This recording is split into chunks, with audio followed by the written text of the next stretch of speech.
अस्सलाम वालेकुम अम्मी जान। वालेकुम अस्सलाम ईमानी। मूसा अलैहिस्सलाम और कारून का वाक़या। ईमानी, अगर मेरा बंदा है तो मेरे और मेरे बंदे के दरमियान दखल मत दो।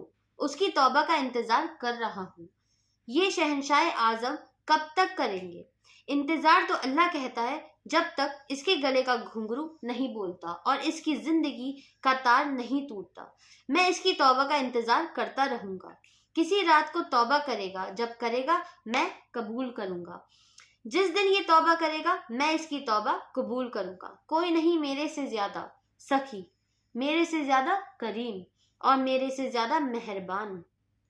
हम तो अल्लाह के महबूब की उम्मत हैं। ये बनो इसराइल और बनो इसराइल का कारून अपने जुर्म में मुनफरिद, ऐसे मुजरिम अपनी जात में मुनफरिद मुजरिम। कुरान ने 2 रुकू उसकी कहानी पर लगाए हैं। 2 रुकू। हाँ, जब अल्लाह ने मूसा अलैहिस्सलाम को कहा जमीन तेरे ताबे है, कहो मूसा अलैहिस्सलाम ने जमीन से फरमाया पकड़ो। उसके जो पांव अंदर गए वो मारा गया। उसने कहा मूसा मुझे माफ कर दो। तो मूसा अलैहिस्सलाम ने कहा और पकड़ो, तो वो घुटनों के अंदर चला गया। फिर उसने कहा मूसा मुझे माफ कर दो।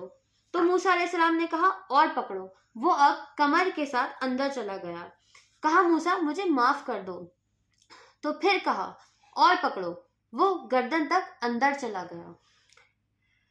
तो फिर मूसा अलैहिस्सलाम ने कहा और पकड़ो, तो वो जमीन में धंस आया उसके खजाने समेत। जब वो चला गया तो अल्लाह ने फरमाया मूसा तेरा दिल तो बड़ा मजबूत है, उसकी किसी फरियाद पर नहीं पसीजा। मुझे मेरी इज्जत की कसम, एक बार मुझसे माफी मांगता, मैं निकालकर उसे बाहर कर देता, तुझे बाद में खुद ही मना लेता, लेकिन उससे मैं माफ कर देता। ये अल्लाह है, ये है अल्लाह। मेरे बंदे तू इतने गुनाह करके जमीन से लेकर आसमान तक गुनाह लगा दे, इतने कौन करेगा? मुझे कहना या अल्लाह माफ कर दे, मैं माफ कर दूंगा। तुम्हारे गुनाहों से मेरा इस शहंशाही में कोई फर्क नहीं पड़ता। तुम्हें माफ कर देने से मेरे खजाने कम नहीं पड़ते। इस अल्लाह ने कि हमारी इस जिंदगी को शुरू करा है, यही अल्लाह इस जिंदगी को मिटाता है। ये अमानत दौलत है, अमानत है, रिस्क है, अमानत है, रुतबा है, अमानत है, जो भी है अमानत है। पूछने वाला है अल्लाह कहाँ खर्च की, क्या किया। सांसों का इम्तिहान दो, पल पल का इम्तिहान दो। इस जिंदगी को संभाल कर गुजारने की जरूरत है। लोगों से शर्माते हुए लोग 4 दीवारी में गुनाह करते हैं। अल्लाह से और अल्लाह के रसूल से जब मिलेंगे तो हम क्या कहेंगे? जब अल्लाह हमारे हाथ में हमारी किताब खोलकर रख देगा और कहेगा कि पढ़ो इसे, तेरी कॉपी है, किसी और की नहीं है। नादानी के साथ वक्त मत गुजारना का जमाना हमारे लिए नहीं है। हमारे पास थोड़ा सा वक्त है, 60-70 साल का, कि कोई जिंदगी नहीं है।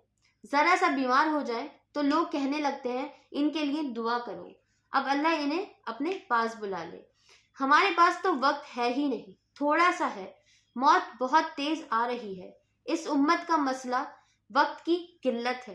कुरान कहता है कि तुझे थोड़ा सा दे दूं, दरवाजे खोल दूं, तू अपनी औकात भूल जाता है और तेरी चाल बदल जाती है, अकड़ कर चलने लगता है।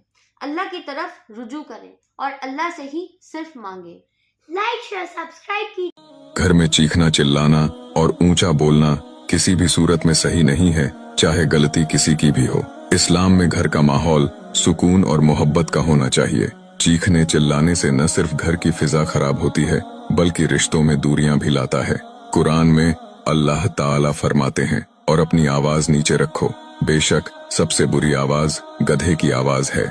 ये आयत इस बात की तलकीन करती है कि आवाज नीचे रखनी चाहिए और चीखने चिल्लाने से परहेज करना चाहिए। सल्लल्लाहु अलैहि वसल्लम ने गुस्सा को दबाने और अपने जज्बात पर काबू रखने की तालीम दी है। एक हदीस में है कि मजबूत वो नहीं जो लड़ाई में सबको गिरा दे, बल्कि मजबूत वो है जो गुस्से के वक्त अपने आप पर काबू रखे।